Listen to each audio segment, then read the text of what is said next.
শুভেন্দু সত্যি সত্যি মার খেলে খুশি হতাম, বিস্ফোরক কল্যাণ বন্দ্যোপাধ্যায়। তৃণমূল নেতা দুয়ারে তাজা বোমা ও মিষ্টি, শোরগোল দেগঙ্গায়। সংসদে বলতে দেয়াই হচ্ছে না, পালিয়ে বেড়াচ্ছেন স্পিকার, বিস্ফোরক রাহুল।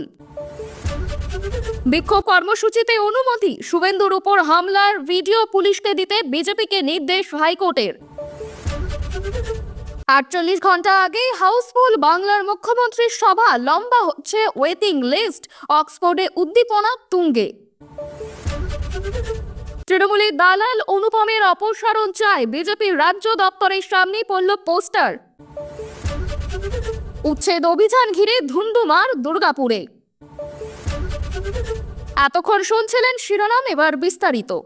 গতকাল হাওড়ার বেলগাছিয়ায় দুর্গতদের দেখতে গিয়ে পুলিশি হেনস্থার অভিযোগ তোলেন শুভেন্দু অধিকারী। তিনি দাবি করেন পুলিশ তাকে রক্তাক্ত করেছে। পাশাপাশি তিনি অভিযোগ করেন যে রাজীব কুমার ও প্রবীণ ত্রিপাঠী মুখ্যমন্ত্রীকে খুশি করতে এসব করেছেন। এই ঘটনার পরই পাল্টা প্রতিক্রিয়া দেন তৃণমূল সাংসদ কল্যাণ বন্দ্যোপাধ্যায়। তিনি শুভেন্দুকে ড্রামাবাজ আখ্যা দিয়ে বলেন 60 জন সিআইএসএ পাহারা দেয়, তবু মার খাচ্ছে, নাটক করছে। শুভেন্দু সত্যিই মার খেলে খুশি হতাম।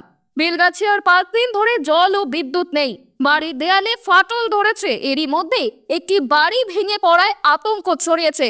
পরিস্থিতি পরিদর্শনে গিয়ে শুভেন্দু জানান, 100 পরিবারকে 5000 টাকা দিলাম, ঘর না পেলে জানাবেন।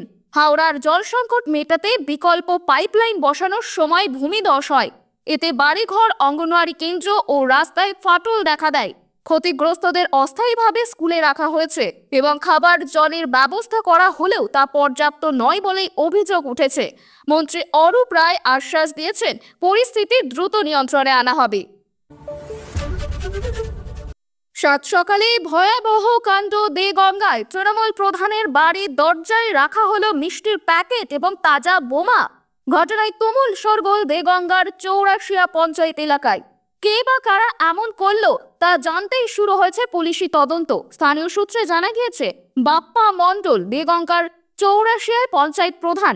এদিন সকালে তিনি বাড়ির দরজা খুলতেই দেখেন সিঁড়ির উপর রঙিন কাগজে মোড়া একটি বাক্স রাখা। বাক্স দেখে তার সন্দেহ হতেই তিনি পরিবারের বাকি সদস্যদের ডাকেন। তারা এসে কাগজ খুলতে অবাক হয়ে যান। ভেতরে একটি মিষ্টির প্যাকেট, সঙ্গে 2টি তাজা বোমা। সময় অপচয় না করে সঙ্গে সঙ্গে খবর দেন পুলিশে। পুলিশ এসে সবটা খতিয়ে দেখে শুরু করেন তদন্ত। এমন ঘটনায় রীতিমতো অবাক হয়ে যান পঞ্চায়েত প্রধান। তিনি বলছেন, বিরোধী শিবির ভয় দেখাতে আমার বাড়িতে বোমা পাঠিয়েছে, কিন্তু আমাকে এভাবে ভয় দেখানো যাবে না। তবে চলতি বছরের শুরু থেকে যেভাবে একের পর এক তৃণমূল নেতার ওপর হামলার খবর সামনে এসেছে, তাতে দেগঙ্গার এই ঘটনা নিয়ে রাজনৈতিক মহলে শুরু হয়েছে আলোচনা। এখন দেখার কে বা কারা এই কাণ্ড ঘটিয়েছে। গণতন্ত্রের মন্দিরে জায়গা নেই বিরোধীদের। সংসদ চত্বরে দাঁড়িয়েই বিস্ফোরক অভিযান করলেন খোদ বিরোধী দলনেতা রাহুল গান্ধী। তার দাবি, গত 7-8 দিন তাকে সংসদে বলতে দেয়া হয়নি। যখনই স্পিকারের কাছে বলতে দেওয়ার জন্য অনুরোধ করছেন, তিনি পালিয়ে গিয়েছেন। গত 18ই মার্চ সংসদে কুম্ভ নিয়ে বিবৃতি দেন প্রধানমন্ত্রী নরেন্দ্র মোদী। সেদিন রাহুল বেকারত্ব এবং কুম্ভ নিয়ে বলতে চেয়েছিলেন। কংগ্রেসের অভিযোগ, সেদিন থেকে আর বিরোধী দলনেতাকে লোকসভায় বলার অনুমতি দেননি স্পিকার। বুধবার রায়বারেলির সংসদ চত্বরে দাঁড়িয়ে অভিযোগ করেছেন, সংসদে বিরোধীদের বলতে দেওয়ার একটা রীতি আছে। আমিও স্পিকারকে অনুরোধ করেছিলাম আমাকে বলতে দিতে, কিন্তু উনি পালিয়ে গেলেন। রাহুলের কথায়, এভাবে সংসদ চালানো যায় না, এটা অগণতান্ত্রিক। স্পিকার স্রেফ পালিয়ে গেলেন। উনি আমার সম্পর্কে এমন কিছু বললেন যার কোনো প্রমাণ নেই। বিরোধী দলনেতার অভিযোগ, প্রধানমন্ত্রী কুম্ভ মেলা নিয়ে বললেন, আমি বেকারত্ব নিয়ে বলতে চাইলাম, সময় দেওয়া হলো না। গত 7-8 দিন আমাকে বলতে দেয়া হয়নি। সংসদে বিরোধীদের জন্য কোনো জায়গা নেই, সংসদ যেন শুধু সরকারেরই। রাহুলের অভিযোগের পর 70 জন কংগ্রেস সাংসদ স্পিকারের সঙ্গে দেখা করেছেন। রাহুলকে কেন বলতে দেয়া হচ্ছে না সেটা নিয়ে স্পিকার ওম বিড়লার কাছে রীতিমতো ক্ষোভ প্রকাশ করে এসেছেন কেসি বেণুগোপাল, গৌরব গগৈরা। অবশ্য ওম বিড়লার বিরুদ্ধে পক্ষপাতিত্বের অভিযোগ এই প্রথম নয়। 2024-এর লোকসভার আগেও একসঙ্গে শতাধিক সাংসদকে সাসপেন্ড করার অভিযোগও উঠেছিল ওম বিড়লার বিরুদ্ধে। 7 দিন আগে বারুইপুরে বিজেপির মিছিলে শুভেন্দু অধিকারী ও বিধায়ক শঙ্কর ঘোষের উপর হামলার অভিযোগ ওঠে। বিজেপি দাবি করে পুলিশের নিষ্ক্রিয়তার কারণে তারা আক্রান্ত হয়েছেন। এই ঘটনায় কলকাতা হাইকোর্টে মামলা করে বিজেপি।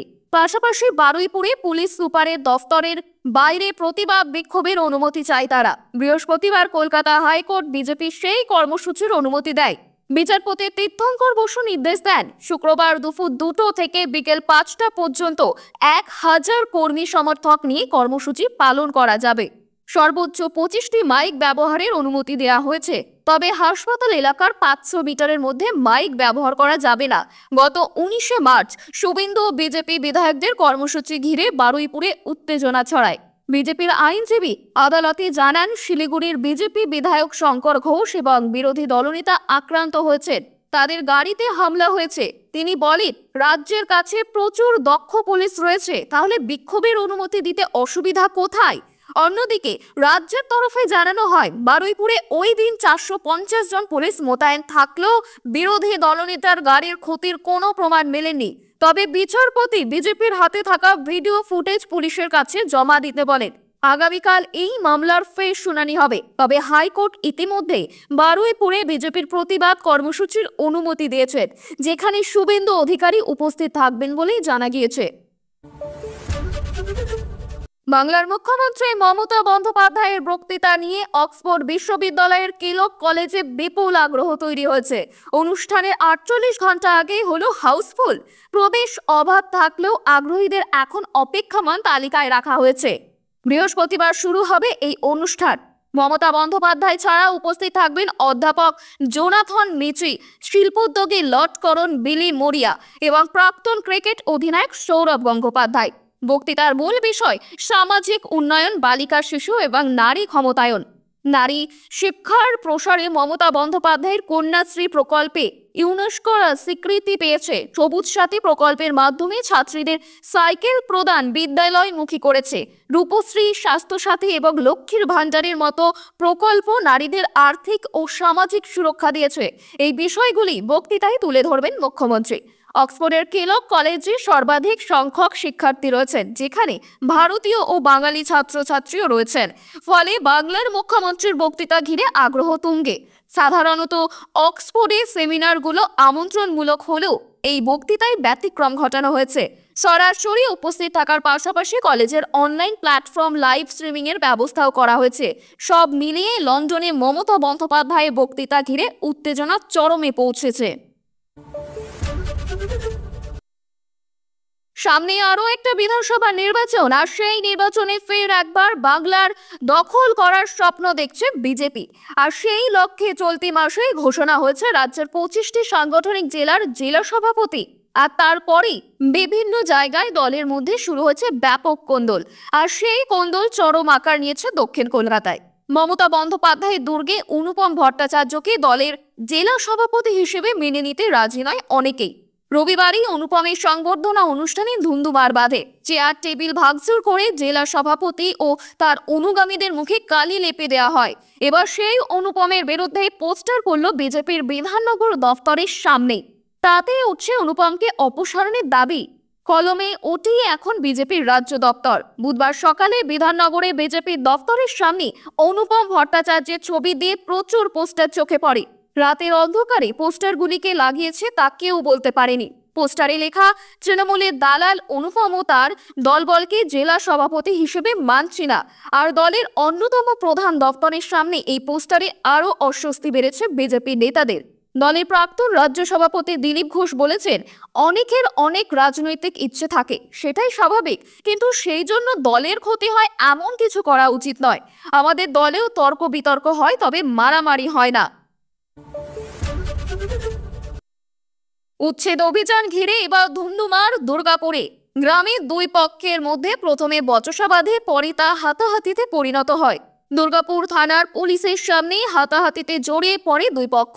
গত কয়েক মাস ধরে ডিভিসির ডিটিপিএস এর 800 মেগাওয়াটের তাপবিদ্যুৎ কেন্দ্রের নতুন ইউনিট বসানো নিয়ে শুরু হয়েছে উচ্ছেদ অভিযান। অরিন্দম নাইক নামে দুর্গাপুর বস্তি রক্ষা কমিটির সদস্যকে মাটিতে ফেলে মারধর করে গ্রামের এক পক্ষের লোকজন। ঘটনার জেরে গার্গপুর থার্মাল পাওয়ার স্টেশন টাউনশিপে ছড়ায় ব্যাপক উত্তেজনা। এক পক্ষের অভিযোগ গ্রামের মানুষ বাধা দেয়, কিন্তু বহিরাগতরা এসে এলাকায় অশান্তি ছড়াচ্ছে। আর অরিন্দম নায়েক বহিরাগত, পুলিশের সামনেই ব্যাপক মারধর শুরু হয়। পুলিশ কোনো রকম ভাবে সামাল দেয় সেই পরিস্থিতি। জানা যাচ্ছে ঘটনার সূত্রপাত উচ্ছেদ অভিযানকে ঘিরে। কেন্দ্রীয় সংস্থা দুর্গাপুর থার্মাল পাওয়ার স্টেশন সম্প্রসারণের জন্য জমি অধিগ্রহণের কাজ শুরু হয়েছে, আর সেই মোতাবেক আজও ডিভিসি কর্তৃপক্ষ আজ উচ্ছেদ অভিযানে নামে। বিশাল পুলিশ বাহিনী নিয়ে শুরু হয় উচ্ছেদ অভিযান। সেই মোতাবেক আজ শুরু হয় উচ্ছেদ অভিযান, আর ভাঙচুরের অভিযানকে ঘিরে শুরু হয় অশান্তি। ব্যাপক উত্তেজনা ছড়িয়ে পড়ে এলাকায়। বিশাল পুলিশ বাহিনী ঘটনাস্থলে এসে সামাল দেয় পরিস্থিতি।